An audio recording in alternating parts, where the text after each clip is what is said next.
నాంది నంది నేను కొంత సమయం నా గృహమునకు వెళ్లి వచ్చేదను. నీవు అప్పటి వరకు వేచి ఉందుము.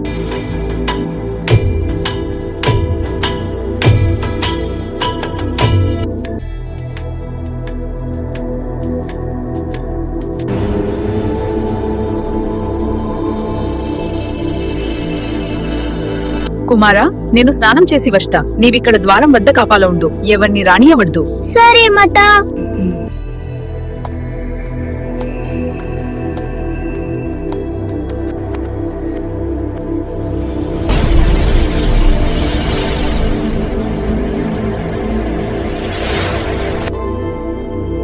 ఇతరులకు ప్రవేశం లేదు. మీరు వెనక్కి వెళ్ళండి, ఇక్కడిండింది. మీరు వెనక్కి వెళ్ళండి, ఇక్కడి ప్రవేశం లేదు. మీరు వెనక్కి వెళ్ళండి, ఇక్కడిందిగే. బలక, ఎవరు నీవు? నా ఇంటి వద్ద ఉండి నన్నే అప్పుతున్నావు. ఇది నీ ఇల్లు కాడు, నాడి. బలక, నువ్వు బడులవని నాకు అడు తప్పుకో. మీరు పెద్దవాడిని చెప్తున్నాను. ఇక్కడి నుండి వెళ్ళిపోండి.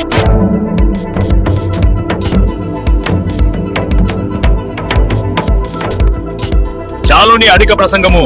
నాకు అడ్డు రాకు బాలక. నేను కూడా అదే చెప్తున్నా. ఇక్కడి నుండి వెళ్ళండి.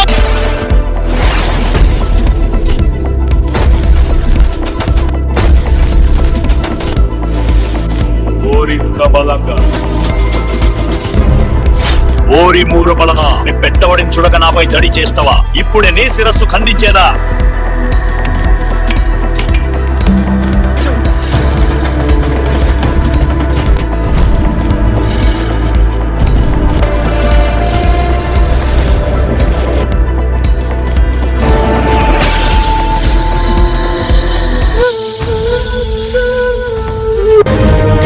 స్వామి, మన కుమారుడిని మీరే హతమారుస్తారా?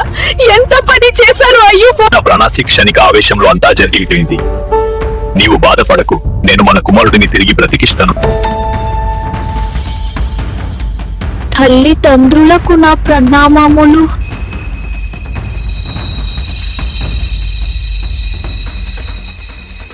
కుమార, నీవు సకల గణాలకు అధిపతివై ఉండి గణేశ నామముతో పూజిస్తారు నాయానా. తదస్తు.